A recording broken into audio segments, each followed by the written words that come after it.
In fact, there's lots of people within your organizations who know something about what it means to be a great leader. They might not know everything. Maybe they don't know quite as much as some professional speaker or coach, but they know something more than the rest of the team. And if they can teach that to the team, then you don't need an outsider like me to come in and help you do it. Allan has started and grown several multi-million-dollar businesses. His mission is to help you do the same.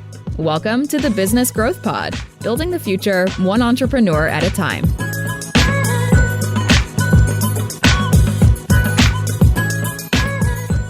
Hey everyone, welcome to the Business Growth Pod. I'm your host, Allan Draper. Happy to be with you today. And thank you so much for joining me. I know how busy you are. I know how busy entrepreneurs are. And you have a lot of options, a lot of great podcasts out there, a lot of great content to consume. So thank you for joining me today. I appreciate it. I appreciate your time. And we're going to add some value to your life. We are going to help you realize those business goals, those financial goals that you have. Today, I'm excited to welcome to the show Mark Herschberg. Mark is the author of the Career Toolkit, Essential Skills for Success That No One Taught You. From tracking criminals and terrorists on the dark web to creating marketplaces and new authentication systems, Mark has spent his career launching and developing new ventures at startups and Fortune 500s and in academia. Excited to have you. Welcome to the show, Mark. Thanks for having me. It's a pleasure to be here. I've gone through your resume. I've checked you out on LinkedIn. I've, checked out the website with your book and all the details with that. And you have an incredible background. Education looks like significant education from MIT, which is unbelievable experience at Harvard. And, I dabbled in law before I started my first business. So I went to law school and I practiced law for a few years. A lot of entrepreneurs don't go the education route. It's not like the right fit for them. They're not the type to sit down in a class or, take a course for extended periods of times, especially in furthering their education after high school. You talk a lot about applicable skills and talents and abilities and these things. And as someone that doesn't have near the formal education that you have, but that also has kind of this entrepreneurial side, I think that there is something missing from formal education in terms of how it translates to the real world. What is it that you would do if you could make an immediate change, and let's say to the high school curriculum? What would you do to change that if it were for somebody that specifically needed an entrepreneur skill set? How would their high school experience look different from where it is kind of traditionally today? As you note, our education system is very misaligned for the modern workforce. Modern education was set up a little over 100, maybe 150 years ago, designed for an industrialized system. When we walked off the farms and went into the corporate world, which began where we were primarily on assembly lines, but even when we moved into white-collar jobs and that became more common in the latter part of the 20th century, still it was originally for very hierarchical jobs. And I think of us in that kind of 1950, think the 1950s movies, what you think of as a corporation, where you were that cog, you sat at your desk and your boss came to you and said, do this. And you say, yes, sir. Here, I'm done with it. What next, sir? And that's what the system was designed to teach people to do. That doesn't work for entrepreneurs because you're not a single cog. You're doing everything. You have to know a little bit of everything. Even people who aren't entrepreneurs, in modern workforces, we have flatter organizations. We got rid of middle management. It's no longer engineers just talk to engineers and marketers talk to marketers.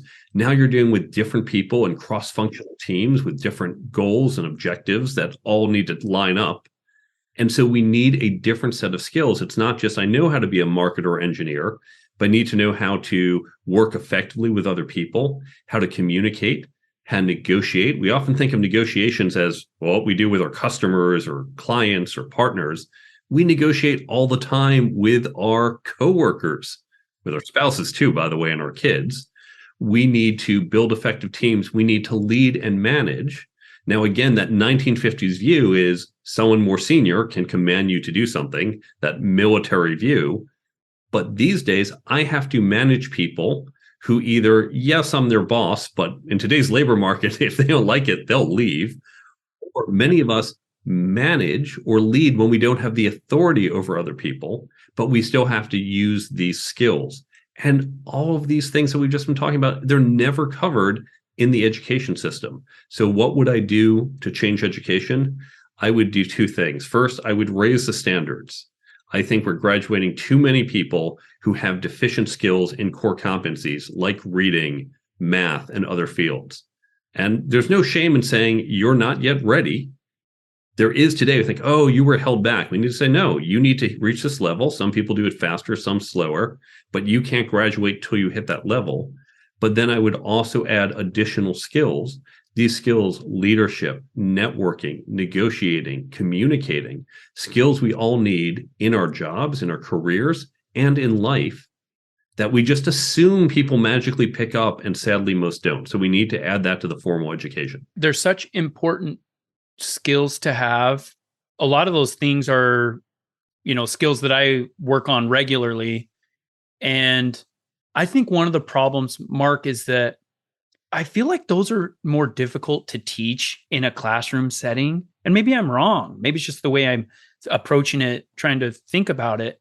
But it seems like those things are more difficult to teach than math or reading or, something that is a little more straightforward. They're not more difficult, but you're on the right track that needs to be taught differently.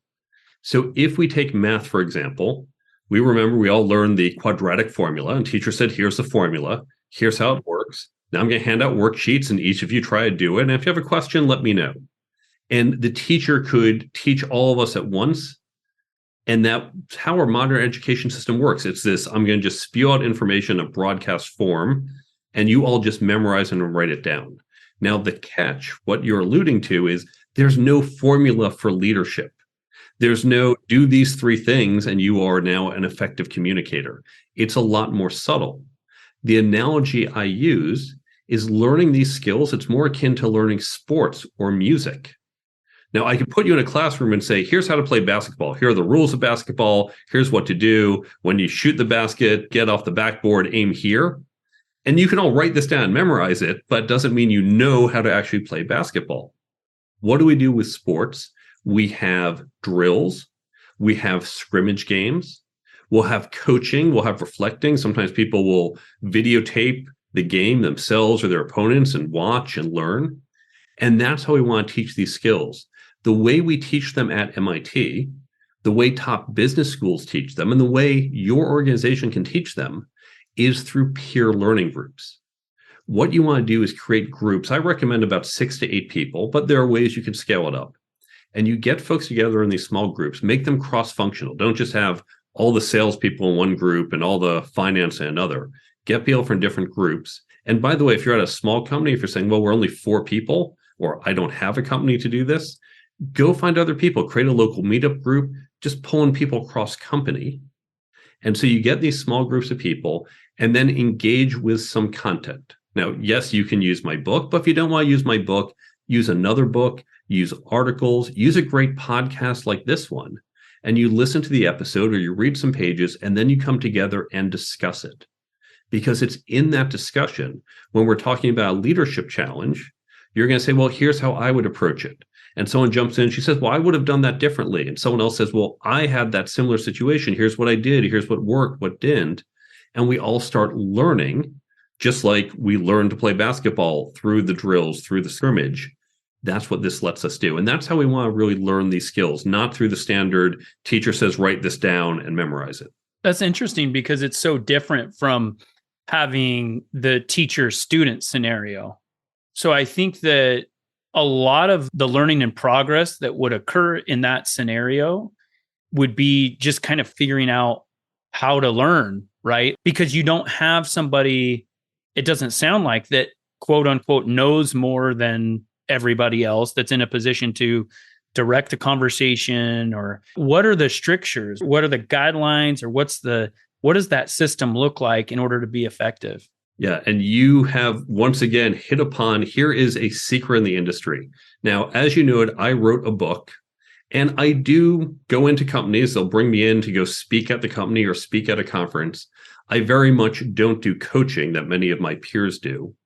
But here's the real secret. I don't have some special knowledge that no one else has. If you look at me, you look at my peers, you look at professors, you look at corporate leaders, we all know more or less the same things. Some of us know more about one thing than another, but it's not like I'm the only guy in the world who knows this secret to leadership, and you can only get that from me. In fact, there's lots of people within your organizations who know something about what it means to be a great leader. They might not know everything. Maybe they don't know quite as much as some professional speaker or coach, but they know something more than the rest of the team. And if they can teach that to the team, then you don't need an outsider like me to come in and help you do it. And so what we're recognizing is that all of us have some type of knowledge. If you remember that stone soup parable, where everyone contributes a little and then we get the stew at the end, everyone knows something. When we get into these small groups, if each of us in that group can talk about, here's an experience I had and the challenge and what we can learn from it, great, you can learn from each other. Now, it may be if you have lots of junior people, if you have people who can't explain very well, who are just incoherent, their stories ramble, there's no clear lesson, then it's not going to be as effective. And what you can do is certainly have those discussions to be more guided. You might have at a bigger company someone from HR, or you might even bring in an outsider to guide some of these discussions, especially for some companies that are big where they want guided discussions. This is where you can scale up the teams. If you don't want it to be 6 to 8 people, you can scale it up to groups of 20, 40, or even larger. And you get that professional to guide you through the conversation to make it more effective. But for more experienced or senior teams, you might be able to do this yourselves. There's a lot of interesting kind of corollary benefits that could come from this, especially within a company. One of the most important things that I think is involved in procuring a great relationship with your team or your employees is having this ability to really listen to what they have to say. And if you're creating this kind of proactive design system where it's like, hey, we're going to sit together in groups and we're going to listen to what you have to say. We want you to share your expertise, your experience, things that you've seen other leaders do that affected you in negative ways along with the positive. I think that's really valuable. And one thing that I do with my companies is I'm consistently trying to create a culture of feedback. And it's hard. It can be really hard because for lots of reasons, different personalities involved. Some people aren't going to openly give feedback or contribute in a group setting because they're worried about their job. They're worried about, hey, how does what I say affect my job, my position, my reputation here, whatever. And then I think there's also this opportunity, gives them this floor to create a lot of complaints and come up with negative talking. But so there are some issues, I think, but I think just giving them this platform, I think it's fantastic. I really like that you said break it down into smaller groups. I like that because I think a lot of my concerns that I just mentioned, I think those are kind of set aside with smaller groups, especially if we're talking about peers, especially if we're talking about cross departments, right? I think that there's an opportunity to share information, which is interesting, Mark, because a lot of companies specifically keep their department segmented from others. When bringing an engineer, I'm developing a software right now, and my engineer partner, he thinks so differently than how I think. I'm a finance, budget, projections type of guy, and he's a project manager and a developer. But when we get together, magic happens. And it's because we allow differences to be okay. And I think I wanted to get your thoughts on that, Mark. How do you encourage, one, this culture of feedback, this culture of being open and transparent, and also this idea that, we're fighting against this idea that different is bad, because different is better, right? Because there's so much that can come from that. What are some pointers that people that are listening to this can employ within their companies where they can increase, transparency, and they can encourage this idea that having different voices is a great thing? Different absolutely is better. Now, you might find your conflict goes up a little. Conflict doesn't mean we hate each other, but that we might find we're talking about different things or have different priorities because we're not all the same. But it also leads to more creative solutions and opportunities. As long as you're respectful with the disagreement, hey, I don't think your plan makes sense because we really have to emphasize A. You say, no, we have to emphasize B. Go, oh, okay, well, wait, let's talk about that. As long as we're respectful in doing that, this type of conflict is good. Now, I'll note this paradigm I gave you of these peer learning groups, they actually do 4 great things for you. And then we'll talk about other ways you can do it. So not only are you upskilling your team, that's the first benefit, you're upskilling your team with these important skills. Second, you're creating that engagement because you're saying to your team, it's not just about you get a paycheck. We know today people want to feel engaged and supported, saying, I care about helping you develop professionally. Third, you're creating these internal networks. And you noted at so many companies, people don't talk to others outside their departments. I've been in companies, I'll ask, who's that person who's sitting 15 feet from you? I'll say, I don't know. She's been there for a year. I think she's in accounting, but I don't know her name. She's 15 feet from you, but why would you talk to an accountant? So we create these internal networks that are cross-functional. So we start to know these people. We have more conversations. We learn more about what's going on. I'll get back to that in a moment. And then finally, you're creating a common language. Because if we all read the same book, for example, if we choose good to great, well, they talk about the hedgehog model. And then I can say to you, hey, let's use the hedgehog model. And you say, oh, I know exactly what you mean. So you get these 4 great benefits. But now you can do this other ways. And here's an example we did long ago. I'm a big fan of lunch and learns. So at your company, you can just create a lunch and learn, and each week or once a month, just someone talks about something. Could be work related, could be fun related. I had a guy, he built his own barbecue. And so one lunch, he's talking about how to build a barbecue. That was kind of cool. But we all showed up. We're from different departments, and that starts to create some of that mixing. We went further. We used to do a trivia contest. This was at a travel company. So we used to do travel trivia. But the way we set up is you had to pair up with someone. It was teams of 2. You had to pair up with someone from a different department. And all of a sudden, you're now sitting down, you're spending an hour doing fun trivia with someone you may not have talked to before. So little things like that can start to break down these barriers. And we do want to have more of these conversations, whether it's formal, whether it's getting into, we're going to do a strategy session, and let's make sure everyone from different groups are here, to even the casual that when I go out for coffee, it's not just people from my group. I did trivia with this lady from some other group. Hey, you're getting coffee? Me too. Let's go get coffee together. And you're encouraging those conversations. And that's going to really help the communication and different perspectives, because you all have a different perspective on the organization. You're all seeing different parts of it. And that's going to help you get a much clearer, bigger picture. The reason why I was thinking about good to great is because you mentioned this, scenario where people say, hey, let's focus more on subject A versus subject B, or whatever, strategy A versus strategy B. And a principle from good to great that is kind of unveiled is that the great companies have this ability to have really difficult conversations where people are very, aggressively arguing from a point of view or whatever, and they go back and forth. And when they come to a consensus, they all leave the room and champion whatever was the ultimate idea that was chosen as if it were their own. And great companies have this ability to do this, where they go through a really tough discussion. People have different point of views, but once something is decided, they all back that decision. They really show that camaraderie and that teamwork by doing that. Let's shift gears just in the last couple of minutes that we have here, Mark. I want to talk to the individual that doesn't have a team yet large enough to create a scenario where they can have these discussions in these groups of 6 to 8 individuals. What would you recommend that person do to find somebody that might be interested in participating in these group settings? You can find them in different types of communities.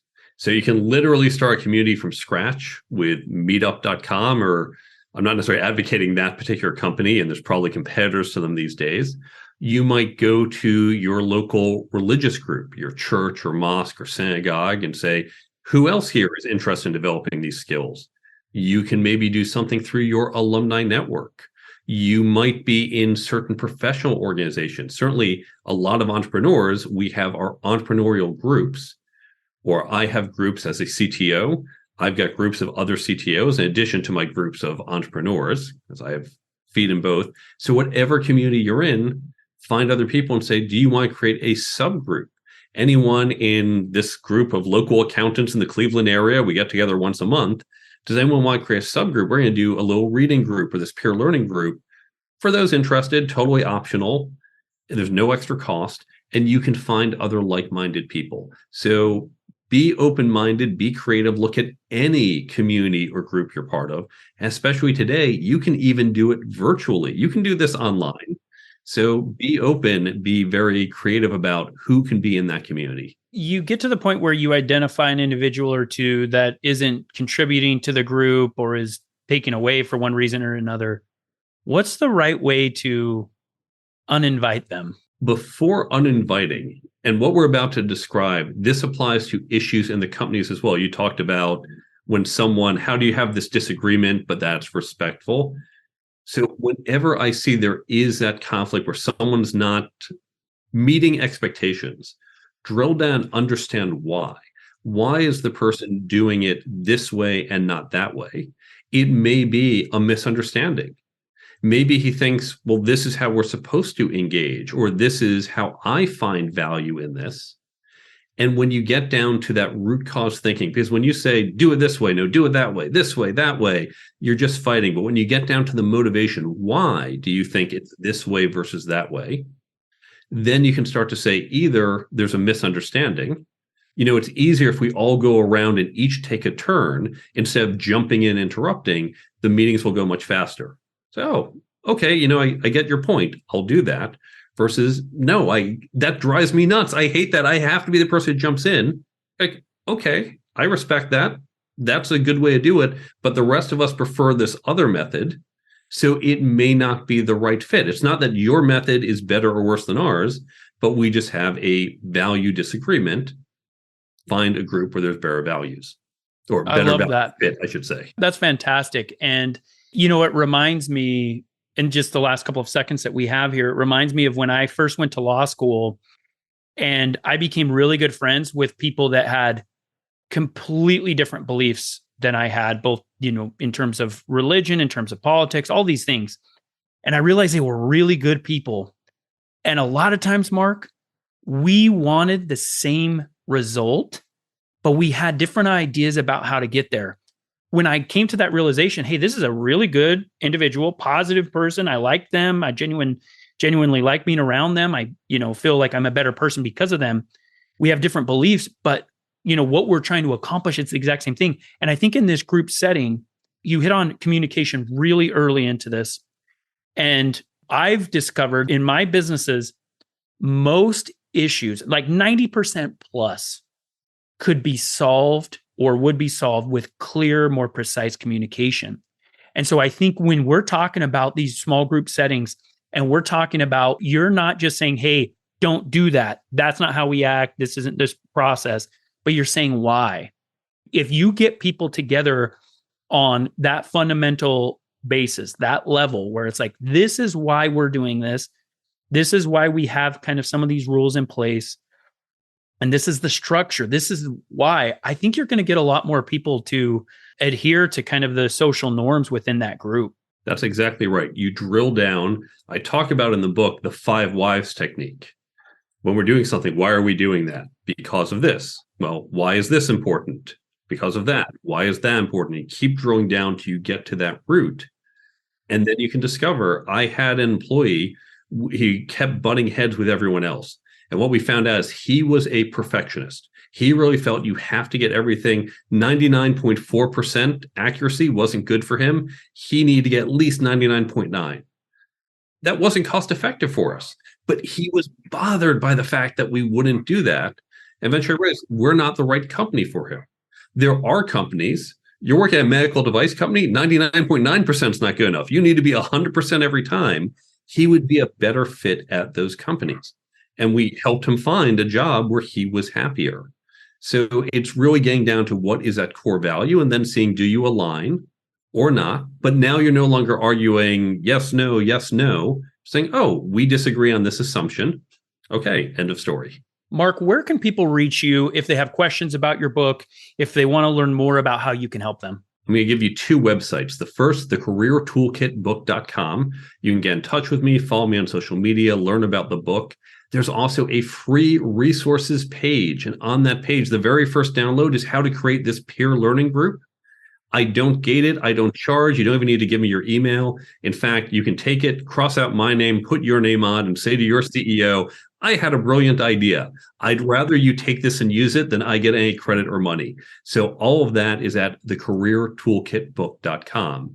And then I've got another free app, the Brain Bump app. So if you go to brainbumpapp.com, it has the key tips from my book, but dozens of other books, podcasts, blogs, and an ever-growing set of sources that's done in tip form. So you can pull things up as you need it by topic, or you can set up like a daily reminder. It's like a daily affirmation, but with business advice to help keep it top of mind. That is completely free, and that's available from the Android and iPhone stores, but go to brainbumpapp.com to go find in the stores and learn more about it. So those two websites, the careertoolkitbook.com and brainbumpapp.com. Love it. I know as soon as we wrap up this recording, where I'll be headed to check out some of those resources. I know they will be a lot of help to my companies. So thanks so much for joining us today, Mark. Wish you nothing but success in the future. If you have enjoyed today's podcast, please leave us a rating. And for daily inspiration and business tips, follow Allan on Instagram. Until next time, remember, we build the future one entrepreneur at a time.